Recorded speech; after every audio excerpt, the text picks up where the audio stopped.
everybody? Welcome back. It's Brandon with Campbell Fitness, and today's video is going to talk about citrulline malate. So for those of you that have watched my old channel and my old videos, you know I did a lot of supplement reviews as far as ingredients goes.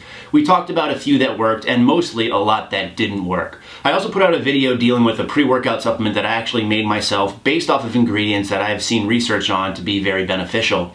One of those ingredients was in fact citrulline malate. However, I never actually did a video on it to talk about why I added it in or how much you should actually use if you choose to use it. Oftentimes instead on these channels and these videos I put out, I try to put out videos talking about supplements that don't work because I'm trying to save you money. And oftentimes we're really quick to drop down a few bucks on something that promises the world, but in the end doesn't really end up delivering. So what I want to talk about today is citrulline malate and the fact that it can be very beneficial. Now, first things first with this, I will say supplements aren't necessary at all. I try to reinforce that with all of these videos. However, for most of us that are overly involved in this fitness lifestyle, we're trying to maximize our gains and be as optimal as possible. Not to mention sometimes we like putting our money towards something that we know is going to actually show us some kind of benefits. Now in the past I focused my videos on creatine and beta-alanine as those are probably two of the most well-known and well-respected supplements as far as actually showing benefits. I don't really consider whey or protein a supplement. I consider that more of a food source. But creatine and beta-alanine are the ones that I suggest first of all. The third one that I might suggest when people ask me, which they ask me quite often, is potentially citrulline malate. So what this is, citrulline is actually an amino acid. Citrulline malate is when it's bonded to malic acid. Now it's very important here that we're talking about bonded. So it's not just L-citrulline and malic acid combined or mixed, it's actually bonded to each other. And what this does is it helps with absorption.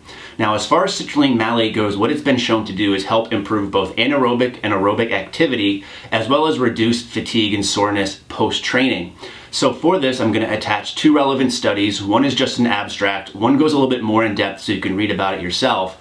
But there is actually promise behind this supplement. It's one of those things that you should take pre-workout. So whereas a creatine or a beta-alanine doesn't really have any acute effects, besides the tingles you might experience with beta-alanine, citrulline malate is definitely something you would want to take pre-workout, meaning you don't have to take it on the days that you don't work out or post-workout or anything like that. If you're going to take it pre-workout. Now as far as the recommended dosage goes, the one that showed the most promise with the anaerobic activity, so for weight training, it was used at 8 grams. Now again with this, it's very important that you're looking at the bonded version and not just L-citrulline. It makes a big difference here. So for this, it's a supplement that could potentially show you benefit as there are studies behind it. There's not as many or as thorough ones as there are behind beta-alanine or creatine, but if you're looking for something to add into your supplement cycle, this might be something worth considering.